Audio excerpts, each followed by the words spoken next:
All right, so we're on to lesson 12 of our ratios unit, and we're going to be focusing on ratio tables and converting ratio tables to number line diagrams. So our I can statement is I can create equivalent ratios using a ratio table and represent these ratios on a double number line diagram. So again, we have this phrase, equivalent ratios. So that's where I have a set of something, and whenever one increases, the other one increases by a different amount. So here I have two triangles for every 3 stars. Equivalent ratios be when I have 2 more triangles, I'm going to get 3 more stars. So we're going to be using this kind of ratio table to create what? Well, to create a double line diagram. We know what a number line diagram is. So a double number line diagram is just when there's 2 of them. And we're going to get through what the purpose and meaning of a double number line diagram is later on in the lesson. Okay, so let's start with this part. Since you're on the computers, you are not going to be doing this, so we can skip it. We're going to start out right with this lesson. The amount of sugary beverages Americans consume is a leading health concern. For a given brand of cola, a 12-ounce serving of cola contains 40 grams of sugar. Complete the ratio table using the given ratio to find equivalent ratios. Well, what am I comparing? Well, I'm comparing my 12-ounce serving of cola to what? Well, to my 40 grams of sugar. So that's what my comparison is going to be. So here I have this ratio right here, and I can look and I can see, well, they want 1 to scale down, meaning these numbers are going to get smaller, and they want 1 to scale up.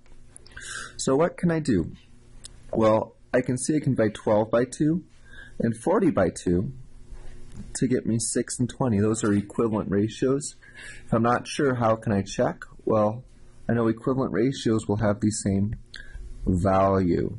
So just to make sure I'm doing it correctly, 12 over 40, value is a simplified fraction, so I'm going to divide the top by 4, the bottom by 4, and I get 3/10 for its value. Then what do I do here? 6/20, value is a simplified fraction, going to divide the top by 2, the bottom by 2, and I'm going to get 3/10 for its value. And look at that.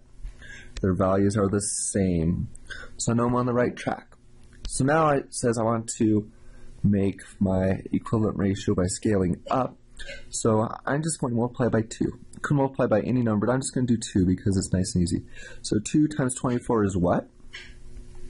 Or 12 times 2 is what? It's 24. So now what you're going to do is on Socrative, you're going to tell me what is 40 when I scale up. So when there's 24 ounces of soda, what is my amount of sugar? Pause the video. When you're done, continue. All right, so let's continue. Coca-Cola is defending itself against charges it makes America fat. It's released a new commercial acknowledging obesity is the issue of this generation and vowing to come together to fight the fat. I'd like to teach the world to sing with me. It's a far cry from the feel-good 70s era Coca-Cola commercial. We'd like people to come together on something that concerns all of us, obesity. Critics say today's new ad is not about love and harmony, but about damage control. The ad debuted nationwide on cable TV Monday night. And as the nation's leading beverage company, we can play an important role. Critics say this is an obvious attempt to thwart efforts by politicians to limit the amount of sodas Americans drink. Surely you remember New York Mayor Michael Bloomberg's successful attempt to limit sugary drink sizes to 16 ounces. We've got to do something about it. Everybody's wringing their hands saying, we've got to do something. Well, here is a concrete thing. You can still buy large bottles in stores, but in a restaurant, 16 ounces is the maximum that they would be able to serve in 1 cup. The new ad is not the first time we've seen the industry fighting back. In 2010, the Senate Finance Committee proposed that part of President Obama's signature health care plan be paid for in part with money from a sugary drink excise tax. The big soda industry lobbying arm, the American Beverage Association, promptly spent $7 million in a nationwide ad campaign to prevent that from happening. We spent money to put the voice of the people on the air. Most of that goes for paid media. Well, we were counseled by very smart people in Congress that this, in some quarters, might be a viable idea, just again because the pressure for funding was so enormous, rightly so, and you couldn't take anything for granted. Their lobbying effort paid off. There is no federal tax on sugary drinks. Fast forward to today. The Centers for Disease Control says more and more Americans are drinking the stuff. The Center for Science in the Public Interest, a nonprofit consumer advocacy group, says sugary drinks are the #1 source of calories in the American diet. They've even put out their own version of the famous Coca-Cola polar bear called the Real Bear. Sugar, sugar, so good, so good, sugar. In the meantime, Coca-Cola has responded saying, quote, obesity is complex and it requires partnership and collaboration to help solve it. We have an important role to play in the effort to find solutions that work for everybody. Let's bring in our chief medical correspondent now, Dr. Sanjay Gupta. So, I know it's a tough topic. So Coke says it can play an important role in America's fight against obesity. It says it's decreased the calories in its products. Right. In middle schools, it now sells juices instead of cans of Coke. Right. It says it's doing its part. Yeah. What's the big deal? Leave us alone. Well, I think that's part of it. Obviously, there's a fear of regulation. We've seen it. You talked about it in your piece from what Mayor Bloomberg's doing. Obviously, the Center for Science and the Public Interest has been, very critical of what Coke and other soft drink companies have done. It's not just Coke, by the way. Coke is kind of the big, target, I guess, in many ways. But if you look at schools, for example, an area that a lot of folks, including CSPI, the Clinton Foundation, they've been able, they say, to reduce calories from their products in schools by 90% by using, fewer of these sugary drinks and replacing it more with water. 180 of their 650 beverages, they also say, are now low calorie or no calorie. Is this because they really are trying to do their part, or they want to continue to run a successful company? I guess it depends on, how cynical or... Yeah. All right, so let's continue with our topic of sugary cola. So here, I have a 1 liter bottle of cola contains approximately 34 fluid ounces. How many grams of sugar have been in a 1 liter bottle of cola? Explain and show how you arrived at the solution. So let's check this part. Here I have my diagram going from 6, 12, 18. So it looks like I'm increasing my cola ounces by 6. So I'm going to add 6 to 18 to get 24. Whenever I add 6 ounces of cola, I'm adding 20 grams of sugar. So I add 6 ounces of cola. Here I added 20 ounces of sugar. So here I added 6 ounces of cola, I add 20 ounces of sugar, and I get 80. It's going to be the same thing if I do it the opposite. If I add 20 grams of sugar, I should get 6 ounces of cola. So what you're going to do is on Socratic, you're going to fill this in for me, and I'm going to keep continuing. When I add 20 grams of sugar, I get 6 more ounces of cola, so 36. So your job on Socratic is to figure out what goes right here. All right, if I'm unsure if these are all equivalent ratios, what can I do? I can check the value again. So value means a simplified fraction. I'll just tell you these have the same value. They all have a value of 3/10. But if you're unsure, you can check that for yourself as well. Okay, so here I've completed my table, but I should notice that there's a problem. What is that problem? Well, the problem is this. I'm looking for this number, 34 fluid ounces, but I don't see 34 anywhere on my diagram. I see a 30, I see a 36, but I don't see a 34, so that is my problem. We're counting by what? We're counting by 6s, and 34, well, that's not a multiple of 6, so it's not going to appear on my table. Since our table has stopped being useful, we need to find another method. I know 34 is going to be right here, but how do I figure out how many grams of sugar it is? Well, that's where ICANN statement comes in. We're going to be using that double line tape diagram to help us out. So double line tape diagram is just like this. I have a number line, and I'm just extending it. The reason why it's different is because that word double, meaning there's two number lines, one on top, one on bottom. What's going to be different about it, though, is this. The bottom one is going to count by some number. So we're going to ignore this problem for a moment and just pretend that the bottom number line is going to count by ones. So 1, 2, 3, 4, 5, 6. This is going to relate to one part of the ratio. So it's going to be one part of the ratio. Remember, ratios are always comparing two things. So this is just going to be one of the things that it's comparing. The top part, well, that's going to be the other part of the ratio. So that second part. So if I think of my cola example, notice how I'm counting by 6s and by 20s. Well, this top part of the ratio would count by a different amount than the bottom. So maybe I'm counting by 3s for a ratio. So notice how my ratios are still being the same. This would be 1 to 3, 6 to 2. They're all going to have that same value, but on a number line, I'm counting by different amounts. That's going to be the same thing we do with our cola problem. So let's erase everything and go back to the beginning. So what's my bottom number line going to be? Well, it's going to be my sugar. So here I have 20 and 20. 40 goes with 40. So it's going to be on the top part. You got it. It's going to be that 6 goes with the 20. It's going to be the 12 that goes with the 40. So you can see my number line is connecting to this spot right here. It's going to be the same thing as I keep on going through. The 18 with the 60, 24 with the 80, and then I'm ending up with this little mystery right here. This is that 34 that I said I wanted, and I know it's going to be right here on this number line. 34 is between that 30 and 36. I know it's going to be a little more than halfway through, because halfway would be at 33. But I don't know how much sugar that is right there. So that's what my goal is, to figure out how much sugar is in. I know where 34 is on the line, but I don't know how much sugar that relates to. So we need to think of this question now. It says, notice how there's two number lines. What is the scale we are using on each number line? Well, scale means how much we're counting by. Well, my cola is the top number line. And how much am I counting by?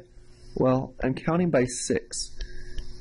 It's always increasing by 6 on my number line. What you're going to do on Socrative is you're going to tell me, how much is my sugar always increasing? What is the scale? Pause the video. When you're done, unpause it and continue. All right. So what I want you to do is notice this. My number line has something special about it that a ratio table doesn't. I can visually see what's happening. Notice how 34 is 4/6 of the way through. If I go 1, 2, 3, 4 jumps, 5, 6, that means it went 4 jumps out of 6. It's 4/6 of the way through between 30 and 60. That's going to be a key piece of information that we need to solve. This means that the question mark is 4/6 of the way also between 100 and 120. 1, 2, 3, 4, 5, 6. How do I know that? Well, because my ratios are equal. So I know they're going to be at the same location on the number line. Just like how when I know there's 40 grams of sugar, there's 12 ounces of soda. When there's 34 ounces of soda, I know the mark on the number line is going to be in the exact same spot. So we're going to use that piece of information to assist us. Our interval, or the scale, is 20 on the bottom number line. So from here to here is 20, here to here is 20, here to here is 20. So of course, from here to here is 20. Now, I'm going to use this information. It's 4/6 of the way through, and my information of 20 to figure it out. So what I'm going to do first is this. I multiply 4/6 by 20. Well, how do I do that? If you don't remember, go back, watch one of our videos, or look at our anchor chart. 4/6 times 20 How do I multiply fractions with whole numbers? Put the whole number over 1. 20 divided by 1 is the same thing as 20.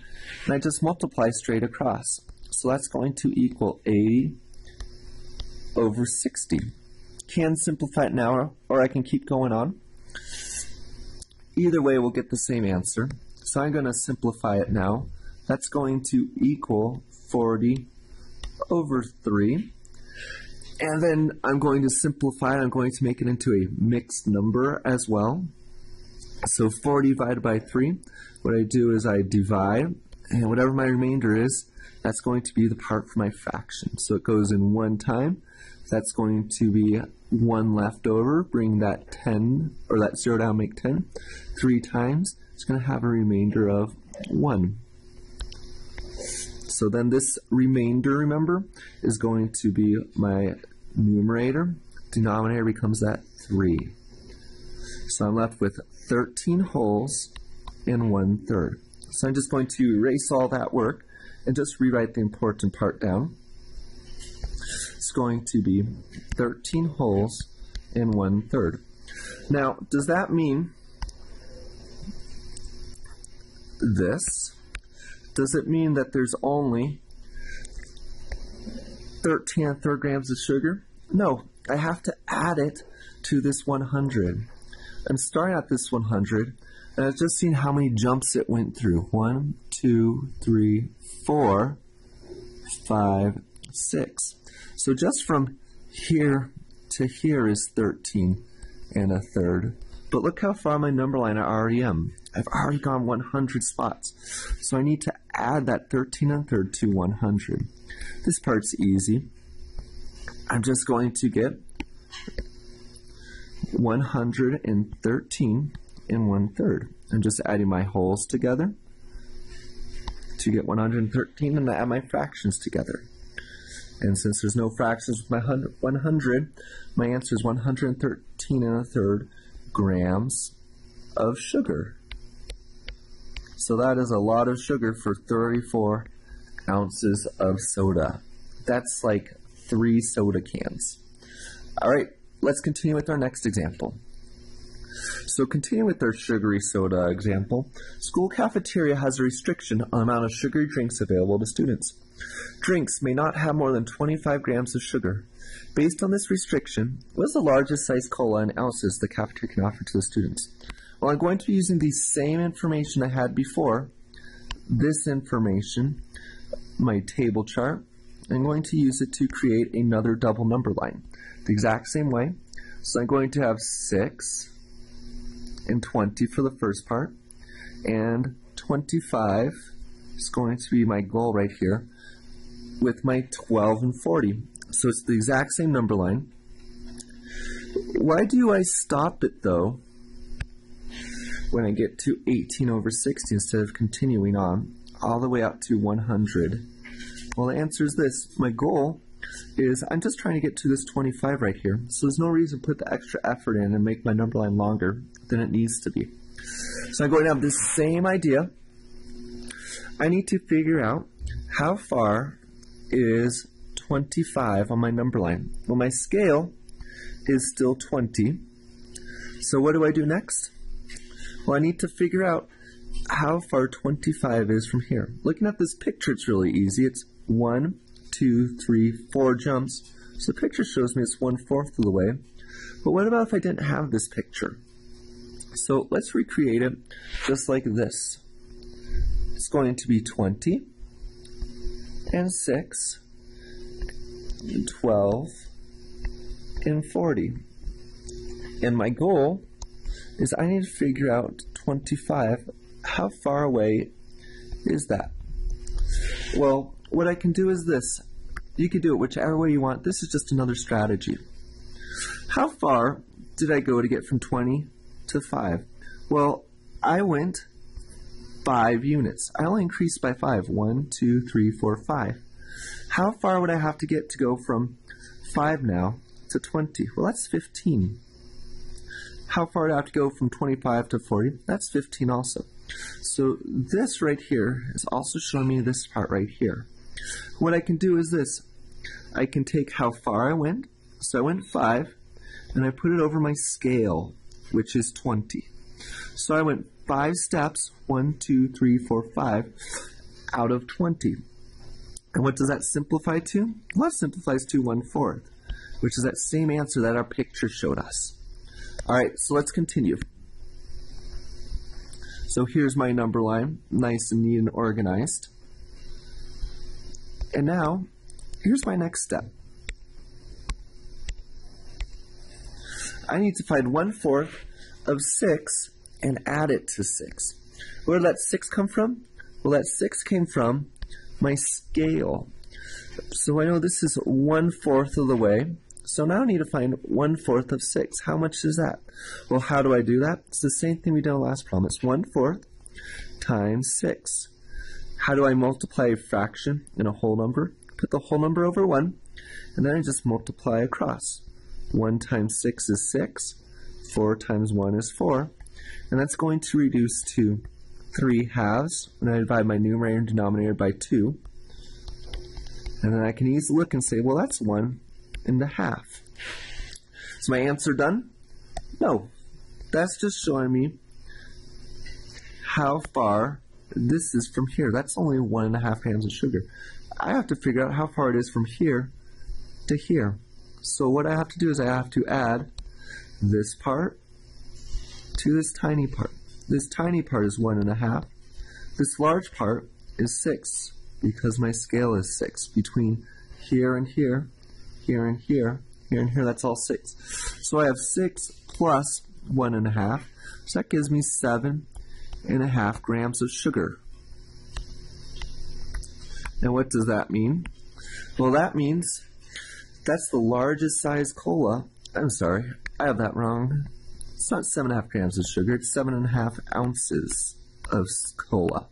So what that means is the largest size cola the cafeteria can serve is 7.5. It's not even the size of a soda can, but still the biggest that the school can serve.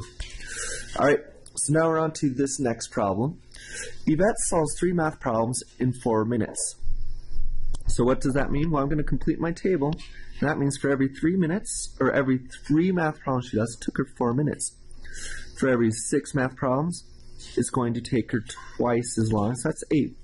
You see, whenever I increase by 3, my number of minutes increases by 4. So 9, I'm adding 4. It's just going to keep on going.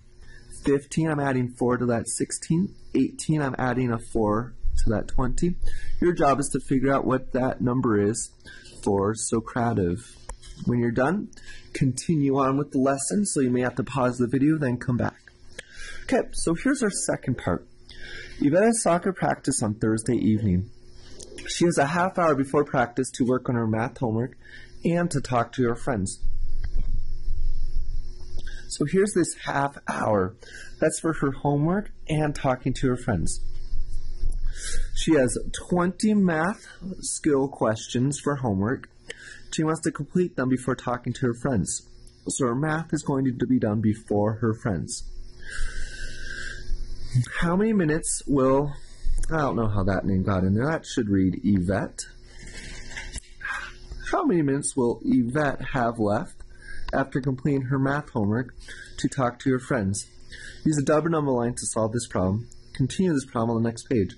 So here's our key information. 20 math problems, half hour. Does she have enough time to talk to her friends? And if so, how much time does she have left? Well, here's my diagram, my ratio table.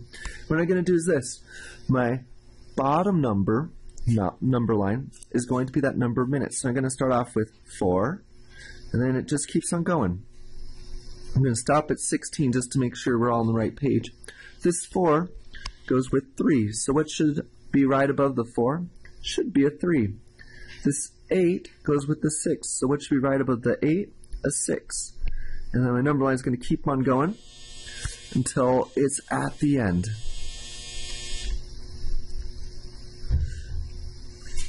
I'm stopping at 28 because it's telling me I have 30 minutes at the most. So I may have to go to 32, but she's not going to work that long. So I'm just stopping at 28 to see if that's going to help me get my answer. Okay, so let's look at this first part. Step 1 is what's 2/3 times 4? Well, I want you to look and think, how did I get that 2/3? You're going to be doing the next problem by yourself.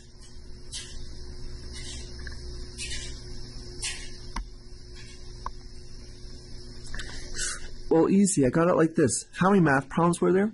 There were 20 math problems. So I'm going to look on the question part, and I'm going to go till 20. Well, 20 is between 18 and 21, so it's going to be 1, 2. So we went 2 jumps out of a possible 3.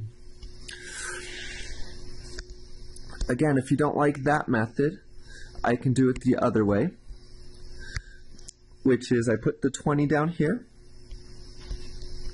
I ask myself, how many jumps did I do to get there? Well, it went down 2, so I can mark on this number line. That's 2, and that's 2 out of 3, my total scale. So 2 parts out of 3. Either way, it'll get you the same answer. So now I'm going to go on to my next part. How far was it from here to here? Well, I can look at every spot on my bottom number line. It's always an increase by 4. So I need to find 2/3. That's how far my 20 is. 2/3 out of 4. So what is that? Well, I'm going to have 2/3 times 4. Again, how do I multiply fractions and whole numbers? Put the whole number over 1. And I multiply straight across. So 2 times 4, that's 8. Straight across, 3 times 1, that's 3. Then I'm going to simplify it or change it to a mixed number. So that's going to be 8 divided by 3. 3 goes in 2 times with the remainder of 2. So 2 2/3. Does that tell me the total answer? I'm just going to clean this up, then come back to it and erase it. Does that tell me the total answer? No, it does not. What that 2 2/3 tells me is how long it took her to do 2 math problems. So what I need to figure out is I have 2 math problems done from 18 to 20. Then I need to figure out how long it took to do all the way up to 18. Well, that's easy. It took 18 minutes. So I'm going to add these 2 together. And I get 20 2/3. So my final answer is 20 2/3. I want you to look at that and think, what is wrong? Hopefully you noticed what was wrong. This 2 2/3 is what? It's my minutes. So it's not my questions that I should be looking at. The 2 2/3 is right here.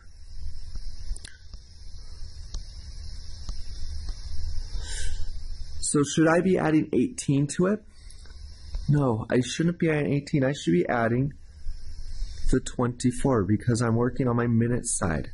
The 18 was my number of questions, but the 2 2/3 relates to minutes, so I need to make sure I'm using the same units. So now, this is what you're going to try. I have 2 2/3 plus how many minutes? Plus that 24. So what do I do when I get that? I add it together. I add my whole number together, so I get 26 2/3.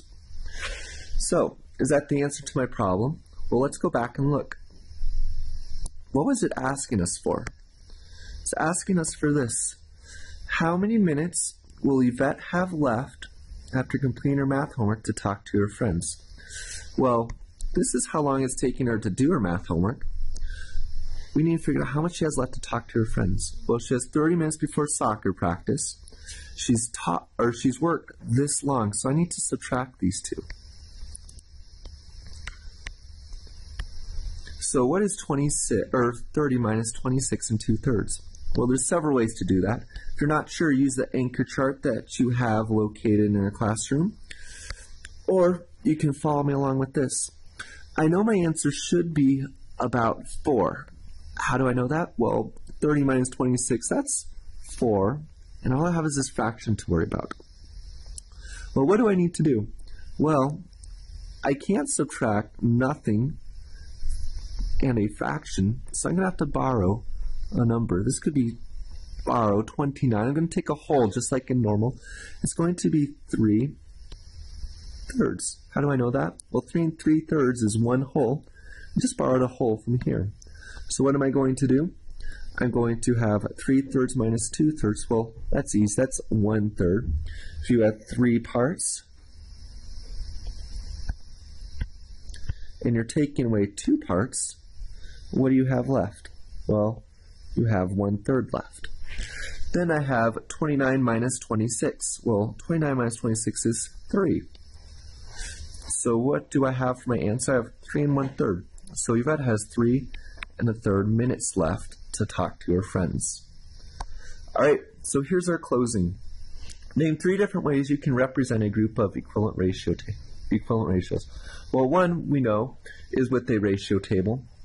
Another one is with a tape diagram, the one that we've been working on so long, so hard, like this. Here is my ratio table. And what's the third way that we learned today? Well, it's that double number line. So I have a ratio on top, a ratio on bottom. Okay, share 2 things you learned about double number lines today. Well, one is that we can use them for equivalent ratios. That's another way. Another way is that it helps us visualize a ratio table just won't cut it. And then tell one thing you want to know more about from today's lesson. Since you're on the computer, you unfortunately or fortunately have no one to tell. Okay, what you're going to do is this. Answer this exit ticket. Kyle is participating in a fundraiser walkathon. She walks 2 miles in 30 minutes. She continues to walk at the same rate. Determine how many minutes it will take her to walk 7 miles. Use a double number line to support your answer. Since you are on the computer, what you're going to do is on Socrative, you're just going to tell me how many minutes it will take her to walk 7 miles. Since you can't show me on Socrative a double number line, you do not have to do that part. So please, on your computer, using any method possible, tell me how many minutes it will take Kyla to walk 7 miles. Once you're done with that, please follow these directions. You're going to log in to Socrative. I'm sorry, you're already logged into Socrative. You're going to log into Khan Academy. You're going to do 2 lessons. After 2 lessons are done, you can go to Ratio Rumble or Math Games. Either one is okay. All right, good luck, and I'll be checking your notes today to make sure that you completed them.